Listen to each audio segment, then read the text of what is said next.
ఈ చైర్ మీద పేషెంట్స్ కూర్చున్నప్పుడు జనరల్గా అడిగే క్వశ్చన్, జస్ట్ చూశారు కదా, ట్రీట్మెంట్ ఏం జరగలేదు కదా, ట్రీట్మెంట్ జరిగినాక పే చేస్తాం, చూయించుకోవటానికి ఎందుకు పే చేయాలి, ఓపీడీ ఛార్జెస్ మేము ఎందుకు కట్టాలి? I will show you. చూద్దాం రండి. డెంటిస్ట్రీలో ఓరల్ మెడిసిన్ అండ్ రేడియాలజీ అనే బ్రాంచ్ ఉంటుంది. అందులో అసలు మీకు ఓరల్ డిసీజెస్ అంటే మీ మౌత్లో ఉన్న డిసీజెస్ ఏంటివి అనేది ఐడెంటిఫై చేయటం, మీ సిమ్టమ్స్ని ఆ ఐడెంటిఫైడ్ ఇష్యూస్తో కనెక్ట్ చేయటం, ఒక కరెక్ట్ డయాగ్నోసిస్కి రావటం, ఒకవేళ కరెక్ట్ డయాగ్నోసిస్కి రావడానికి ఏమన్నా ఇష్యూస్ ఉంటే రేడియాలజీ పార్ట్ అంటే మనకి ఎక్స్రేస్ తీసుకోవటం, ఓపీజీస్ తీసుకోవటం, అవసరం అయితే సిబిసిటీస్ కూడా తీసుకుని దాని ప్రాబ్లం ఏంటనేది కనుక్కుని అప్పుడు ఎగ్జాక్ట్ ట్రీట్మెంట్కి మనం ఫర్దర్గా మూవ్ అవ్వచ్చు.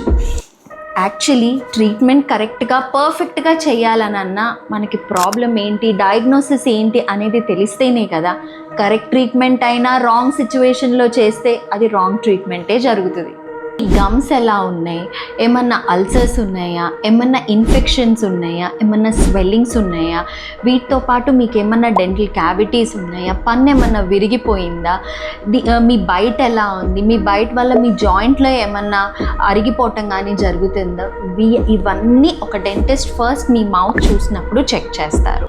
వాటితో పాటు సిస్టమిక్ డిసీజెస్ అంటే బాడీలో వేరే పార్ట్స్లో ఉన్న డిసీజెస్లో కూడా మేజర్ మేనిఫెస్టేషన్స్ అంటే వాటి సిగ్నల్స్ మన మౌత్లో ఒక్కొక్కసారి తెలుస్తూ ఉంటాయి. క్లీన్ అండ్ స్టెరైల్ ఇన్స్ట్రుమెంట్స్ని మెయింటైన్ చేయటం, కంఫర్టబుల్ ఎగ్జామినేషన్ని క్యారీ అవుట్ చేయటం, దాంతోపాటు మీకున్న ప్రాబ్లమ్స్ కనిపించేవి, కనిపించనివి, రాబోయేవి, ఈ ప్రాబ్లమ్స్ అన్నిటినీ చూసి మీకే ఎక్స్ప్లెయిన్ చేసి మిమ్మల్ని ఎడ్యుకేట్ చేయడానికి you got to pay us. ఒక ఫేమస్ సేయింగ్ ఉంది ఇంగ్లీష్లో, when you are not paying for the service, you are the product. మీరు ఆ ప్రోడక్ట్ అవ్వకండి.